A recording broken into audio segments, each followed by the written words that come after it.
لم نشهد أهداف، لكن شاهدنا مباراة فيها الكثير من الندية. هناك الكثير من الحديث عن الأمور الفنية والتكتيكية مع عبد العزيز سلاطي والجمعة بعد فاصل قصير. تكرموا بالبقاء معنا. عودة لديربي كاتالونيا اسبانيول برشلونة. حقيقة كابتن وائل شوط مميز جدا من الفريقين، تألق فيه كل من تشيزني وغارسيا كذلك. شاهدنا فيه فرص بالتحديد اسبانيول بوادو وروكا ازعجوا كثيرا دفاعات برشلونة. كل شيء جميل بالنسبة لبرشلونة إلا غياب لامين جمال، لم يكن موجود في هذا الشوط. فعلا اختفاء كبير جدا للامين، رافينيا، ليفاندوفسكي، اولمو. الرباعي ده مش موجود تماما. الوحيد اللي ظاهر وبيحاول وبيعمل كل حاجة هو بدري، ولكن لوحده طبعا مش هيقدر مع الكثافة والطريقة الممتازة الدفاعية اللي بيلعب بيها فريق اسبانيول، مع الروح العالية جدا اللي اللاعبين بيلعبوا بيها. هل هيكملوا المباراة بالروح دي والقتالية اللي بيلعبوا بيها والشجاعة اللي بيلعبوا بيها؟ ولكن افتقادهم للمسة الأخيرة وتألق تشيزني زي ما ذكرت في الأول. جارسيا حارس اسبانيول، أنا أشوف الأفضل كان أفضل منه هو المدرب مانولو. مدرب ممتاز ومحفظ الفريق نقاط قوة برشلونة بشكل جيد، انما اسبانيول بيلعب على نقاط الضعف اللي اتكلمنا عليها في برشلونة، وهي في حالة ان الفريق ما يمتلكش الكرة بيبقى فيه فراغات، بيبقى فيه عدم ضغط جيد من لاعبي الوسط والمدافعين وتمركز خاطئ في اكتر من مرة. انما شوط ممتاز من الفريقين مهند، باستثناء الجزء الهجومي عند برشلونة اللي شفنا غياب كامل لرافينيا ولامين، ما شاهدناش اي تهديد ولا اي خطوره منهم، نتيجه طبعا الطريقه الممتازه اللي لعب بيها فريق اسبانيول. يمكن برشلونه من الحاجات اللي عامله له المشاكل والصعوبات في المباراه رباعي خط الدفاع يا مهند. بحسهم وانا بتفرج على المباراه ما عندهمش الثقه والشجاعه ان انا لا، ده انا برشلونه، انا بطل الدوري، ده انا احسن فريق في الدوري. في قلق في ادائهم، في عدم ثقه، وده بيتنقل في حاله تمرير الكوره. لما تشوف الفريق وهو بيستحوذ على الكوره مع الرباعي الخلفي ده، هتلاقي الكوره في ايديهم تحس انها صعبه قوي، انما الكوره تروح لبدري والاولمو والديونج في وسط الملعب، لا الامور بتبقى اسهل كتير. عبد العزيز، قراءتك للشوط الاول، القراءه الفنيه، وهل يمكن ان نربط بعض الافكار اللي ناقشتها حضرتك فيما يتعلق بحالات معينه انت اخترتها قبل المباراه، وهل تكررت في هذا الشوط بالنسبه لبرشلونه ان كانت ايجاب او سلب؟ يعني في البدايه اشعر بان لاعبو برشلونه يعتقدون بانهم حسموا الدوري بعدما كانت النتيجه امام ريال مدريد بالفوز. يعني الفوز على ريال مدريد جعل لاعبي برشلونه يدخلون باسترخاء تام في مباراة اليوم، وهذا الأمر يعني أعتقد بأنه سيتغير في الشوط الثاني. إذا تحدثنا عن بعض النقاط التي رأيتها في البداية، تغيير قلوب خط الدفاع. عندما تلعب بهذا الأسلوب يجب أن يكون التفاهم ما بين رباعي خط الدفاع، بالإضافة لديونج الذي شاهدته يغطي كثيرا. في البداية نشاهد برشلونة كيف يلعب في العادة، الضغط الذي حدث أمام ريال مدريد لم يحدث أبدا، حتى التراجع. يعني وشاهد خط الدفاع تغطية جيرارد مارتن للتسلل، بعد ذلك تبدأ هذه الفرص. هو كاسر تسلل، يعني دائما هناك لاعب يكسر التسلل، وفي الغالب يكون ديونج هو من يقوم بهذا الأمر، لكن جيرارد مارتن مع رباعي خط الدفاع إذا لم يكونوا بحالة تفاهم ستكون هناك مشاكل. تشاهد بأن قلوب الدفاع، تشاهد ديونج وكريستنسن وجيرارد مارتن يقوموا بالتغطية مثلا، خصوصا جيرارد مارتن بالتغطية في هذه اللقطة كان كاسر التسلل ولم يكن التفاهم موجود. نأتي للقطة أخرى ونشاهد ديونج كيف يقوم، حتى في نهاية الشوط الأول حدثت هذه اللقطة. في البداية هي حالة استحواذ واضحة للاعبي برشلونة، تنقطع الكرة، أين الضغط اللي شاهدناه أمام ريال مدريد؟ غير موجود. لذلك هناك راحة في الخروج بالضغط من قبل لاعبي الاسبانيول. بعد ذلك شاهد ديونج كيف يغطي التسلل مع كريستنسن الذي لم يقم بتغطية أروخو. فكثير من الأخطاء الدفاعية كادت تكلف برشلونة بالشوط الأول، لولا تألق تشيزني الذي شاهدنا. هناك خروج أروخو من عمق الملعب، يجب أن يتبع كريستنسن في هذه اللقطة، ولكن من المشاهد شاهد ديونج يقوم بتغطية التسلل، وبوادو الذي يستغل سرعته ويستغل المساحات والفراغات الموجودة. لذلك الضغط الذي شاهدناه من ريال مدريد لم يكن موجود، حالة الاسترخاء الواضحة من قبل اللاعبين ظنا وذهنيا بأن الامور انتهت لمصلحه برشلونه، ولكن الامر يبدو بان كاد ان يكلف برشلونه هدف او هدفين، لان اسبانيول يدافع بشكل جيد للغايه وقد يصعب الامور على برشلونه في الشوط الثاني. شيخ عبد العزيز، دعونا نخرج لفاصل، بعد الفاصل نواصل. تكرموا بالبقاء معنا. هناك توقف شاهدناه في بداية انطلاق الشوط الأول من مواجهة اسبانيول برشلونة. لا يمكن أن نمر مرور الكرام دون أن نشرح الأسباب التي أفادنا بها مراسل قنوات بين سبورتس باسل طبال. توقفت المباراة لأسباب خارج الملعب. هذه الأسباب سنشاهدها بالصور، وناقش حتى مع كابتن وائل جمعة وعبد العزيز صالح فيما يتعلق بهذا الأمر الذي لا نتمناه من الجماهير في عالم الرياضة. لكن هناك سيارة، وائل عبد العزيز مشاهدينا الكرام، في زحمة من الناس حوالين هذه السيارة، ويبدو أن السائق تهور ودهس بعض الناس، لكن باسل طبال يؤكد أن لا توجد أضرار بشرية والحمد لله. برشلونة فيما يتعلق بالمنظومة الدفاعية أو فيما يتعلق بما تحدث عنه الكابتن عبد العزيز صليطي في الضغط الذي امتاز به برشلونة هذا الموسم، أن يكون أسوأ من الشوط الأول. فليك سيتدخل بطريقة أو بأخرى. هو اكيد شوط سيء، مش ده كتير وفي مباريات كتير، انما برضو ما تنساش ان برشلونه في خلال الايام اللي فاتت والفتره اللي فاتت لعب مباريات كتير وقدام منافسين شرسين جدا. اسبانيول لازم ياخد حقه برضو يا مهند في القتاليه بتاعته وفي الروح بتاعته اللي لعب بيها، وده هو اللي ساعده انه يقف على رجله كويس، وساعده انه يخلق خطوره. زي ما قلت لك، غياب تام للجانب الهجومي، ليفاندوفسكي مش موجود، لاعب حاول انه يساعد المهاجمين ولكن هم كانوا بعاد تماما عن حالتهم يا مهند. فانا اعتقد ان التغييرات الشوط الثاني حتى لو في فرق في الكواليتي وفي الجوده بين اللاعبين وبعض، انما السرعه والحيويه اللي عند اللاعبين البدلاء ممكن تساعد برشلونه. بعد مرور باسابيع الشاقه ونحن في نهايه موسم عبد العزيز، العامل البدني مهم بالنسبه لبرشلونه في الشوط الثاني. بفارق 10 نقاط عن مدريد، ولكن عودته وحسم الدوري يعني تثبت بأن الفريق يمتلك مواهب، الفريق يمتلك مدرب قادر على إدارة هذه المواهب. شاهدنا أسلوب لعب تمسك بمبادئ حتى اللحظات الأخيرة، والنتيجة هي 3 النادي إنجاز انتزعه بالعزيمة، بالإصرار، بالمهارة الكروية، بفريق أذهل العالم، أذهل أوروبا بجودة عالية جدا من اللاعبين، بلامين جمال. قلتها تحت الهواء للكابتن عبد العزيز صليطي، لامين جمال سينقذ كرة القدم في العالم. فعلا مواهب أعاد اكتشافها مرة تانية فليك مهند، لأن العناصر دي كانت موجودة الموسم اللي فات، وشفنا أدائهم مع تشافي والفرق مع فليك الموسم ده. أمور كتير جدا اتغيرت، النقيض تماما بنسبة 360 درجة مهند، لأن مش دول اللاعبين اللي كانوا الموسم اللي فات. جمهور برشلونة بيطالب بإبعادهم عن الفريق، بالإضافة إلى الثقة والنضج اللي عند لامين. حسم أمور كتيرة السنة دي وساعد الفريق كتير جدا في لحظات، يعني أنقذ برشلونة في مباريات كتير جدا، وهو ده اللاعب النجم اللي يظهر في اللحظة اللي فريقه محتاجه فيها مهند.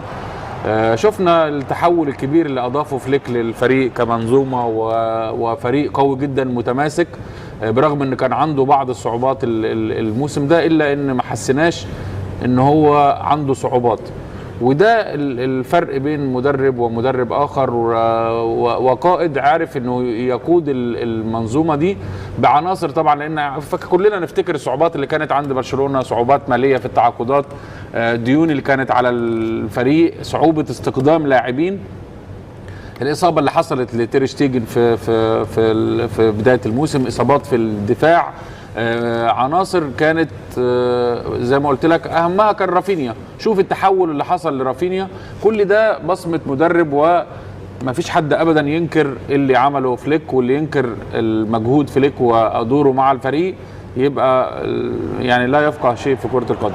إنما برشلونة استحق الفوز ببطولة الدوري، استحق التتويج باللقب، استحق التتويج بكل الألقاب، لأن بصراحة الريتم اللي الفريق بيلعب بيه طول الموسم والأداء والشجاعة والعناصر اللي ظهرت في خلال الموسم ده تدي برشلونة الحق والأفضلية في الفوز ببطولة الدوري.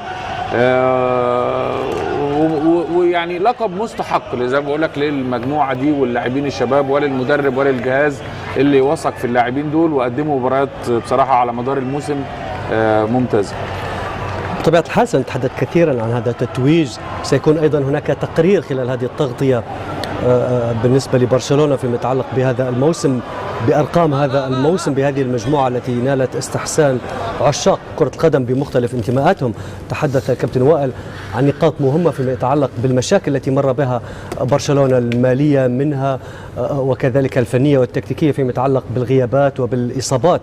لا أحد ينكر لمسة هانزي فليك السحرية للألماني، لكن وجهة نظري عبد العزيز، كل هذا الإنجاز والتغلب على كل هذه الصعاب، الأول كانت أكاديمية لاماسيا. لاماسيا هي من أعطت هذا الزخم في كرة القدم لهذا الفريق.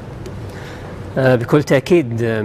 لا يعني لما تشوف الفرق اللي تلعب في مستوى عالي، كم لاعب من أكاديمية هؤلاء الفرق تنافس على هذا المستوى، كم فريق قادر أن يحرز بطولات ويمتلك لاعبين لم يكملوا 18 كم لاعب سنة. الموسم الماضي مع الشباب في لاماسيا أو غير لاماسيا الأندية الأخرى في أوروبا كاملة، وهذا الموسم ينافس على الكرة الذهبية. هذه لا تحدث إلا مع اللاماسية. صحيح يعني نتحدث عن لاعب 17 سنة قادر أن يصنع فارق حتى في أسوأ أيامه، فهذا يدل بأن لاعب جاهز لأن ينافس على البالون دور، جاهز أن ينافس على جائزة أفضل لاعب في العالم. أنك تصنع الفارق لفريقك، ليس فقط بأن تكون لاعب مكمل، لا، أن تصنع الفارق لفريقك، وهذا ما يحدث مع يامال. نفس الأمر بالنسبة أعتقد للتطور. ممكن نعقب على الصورة اللي نشوفها عبد العزيز ونرجع لك. اللي لفت انتباهي نضج هذا اللاعب، 17 سنة، صفر الحكم خرج على طول من الملعب لأن في حساسيات كبيرة بين اسبانيول وبرشلونة. فتحس لاعب مسؤول حتى على المستوى العقلي الفكري، لاعب ناضج. صحيح، ما فعله أعتقد بأنه تصرف صحيح، وردة فعل فليك تبين هذا الأمر، لأن ما حدث قبل عامين كان خطر على اللاعبين، وكانت هناك توجيهات وتعليمات قبل بداية المباراة لكي لا يكون هناك احتفال في وسط الملعب، لكي لا تزيد الأمور حساسية. ولكن بشكل عام نضج ليس فقط حتى في تصرفاته، نضج في طريقة تفكيره داخل أرضية الملعب بشكل غير مباشر. وأمامي رقم لأول مرة يحدث في تاريخ برشلونة، وهو تحقيق الثلاثية الإسبانية لأول مرة في تاريخ برشلونة بعد ما حققها ريال مدريد في 89. ماذا فعل هانزي فليك لهذه المجموعة؟ هو شباب صغار في 17 سنة، مراهق كابتن وائل، شيء إعجاز، شيء بصدق ترفع له القبعة. الثقة والأدوار اللي المدرب اداها للاعبين يا مهند هي السبب في كده.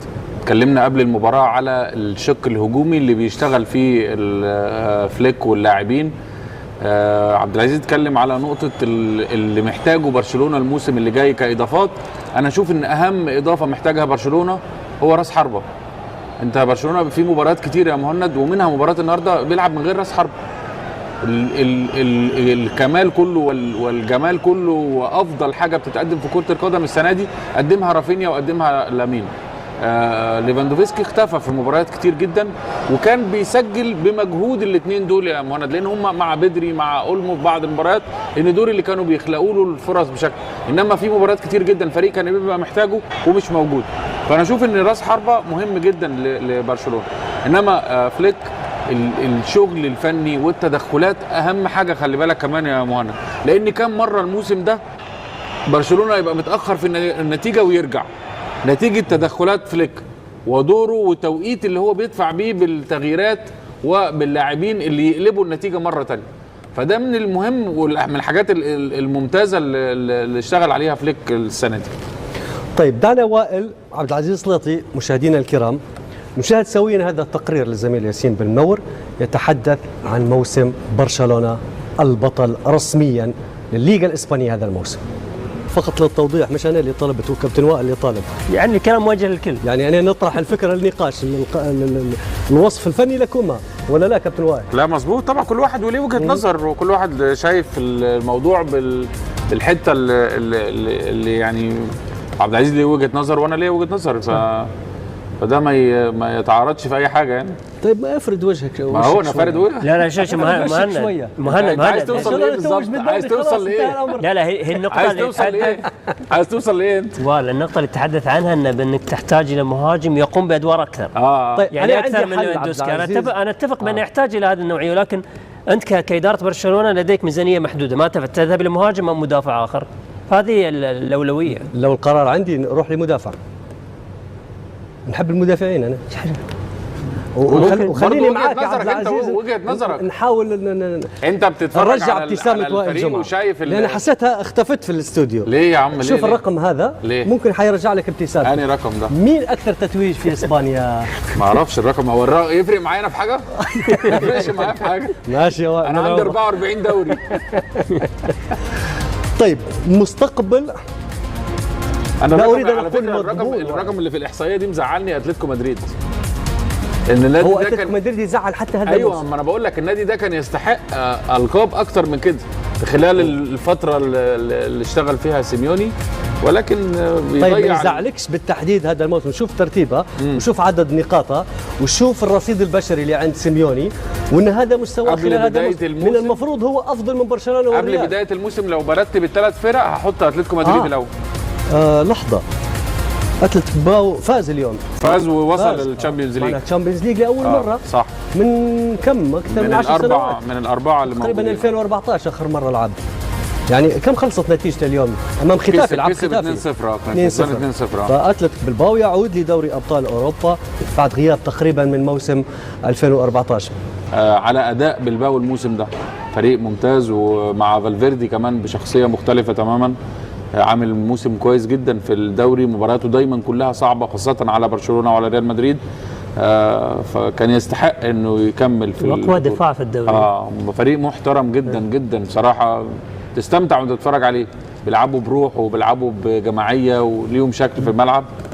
فبصرااحه كانوا، واحيانا لما نشاهد هذه الفرق وحتى لما ترجع للبطولات الأوروبية وتجي تنافس الفرق الإنجليزية، الفرق الإنجليزية تنهار أمام مثل هكذا فرق، رغم الأموال لدى الإنجليز، رغم قوة الدوري، هو أقوى دوري في العالم، رتم الدوري الإنجليزي أعلى رتم في العالم، المشاهدة، المتعة، الفرجة في الدوري الإنجليزي، لكن على مستوى المشاهدات البطولات خصوصا دوري أبطال أوروبا يعني تتحدث يعني باريس سان جيرمان مر تقريبا على معظم الفرق الانجليزيه هذا. لا لكن اتلتيك مر بظروف في البطوله، في بطوله الدوري الاوروبي. في بدايه مباراه الذهاب كانت هناك حاله طرد، في مباراه الاياب لم يلعب بافضل لاعبيه، لا ايناكي ولا نيكو ويليامز ولا سانست، والكثير من الاصابات كان، ولا فيفيان في خط الدفاع، فهي اصابات كثيره كانت موجوده، فلم يستطع ان يجاري مانشستر يونايتد خصوصا في الشوط الثاني مباراه الياب. كانت تفاصيل بسيطه يعني كان بإمكان أتلتيك أن يتأهل إلى النهاية، ولكن بشكل عام الأهم هو التأهل لدوري الأبطال. حقق هذا الهدف،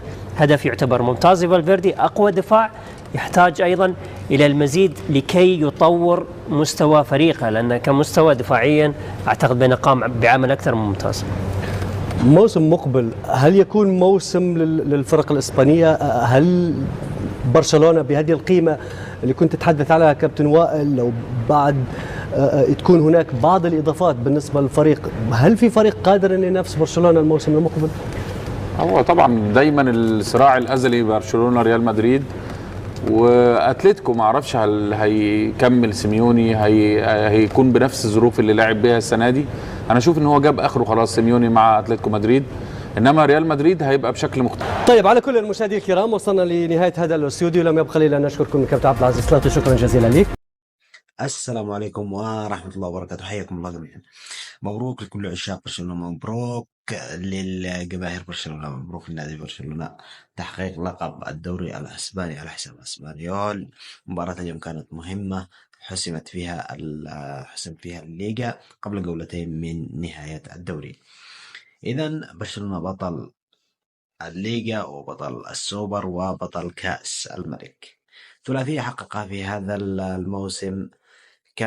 كان موسم رائع وموسم استثنائي لبرشلونة، ختم فيه الليغا وكان يستحق الأبطال، كان يستحق أن يكون في الأبطال ويستحق أن يكون في كأس العالم للأندية. نعقب على مباراة اسبانيول، مباراة كانت مهمة، فرض فيها برشلونة أداء قوي وظهر فيها اللاعب فيرمين لوبيز. أعتقد أنه عندما ينزل يقدم أداء رائع جدا. نزل في مباراة ريال مدريد سجل الهدف الخامس ولكنه لم يحتسب، ونزل في مباراة اسبانيول وسجل هدف الهدف الثاني في آخر اللحظات، وبهذا يكون برشلونة بطل الليغا الأسباني 2025 2024. وبكل أمانة نقول رأينا بكل أمانة، برشلونة عاد متعة الليغا الأسبانية. برشلونة عاد إلى بعد أن ملينا من الدوري الأسباني، ملينا من المباريات، ملينا من الدوري، من دوري الأبطال. برشلونة عاد بطريقة كلاسيكية جديدة للعب الكرة. لامين يامال المحبوب، بدري المحبوب، عادوا بكرة كلاسيكية جديدة، أداء خرافي يثني عليهم الجميع، يثني عليهم المشجع ريال، مشجع أتلتيكو، الجميع يثني على هذا الفريق الشاب الذي كان يستحق أن يكون في نهائي الأبطال.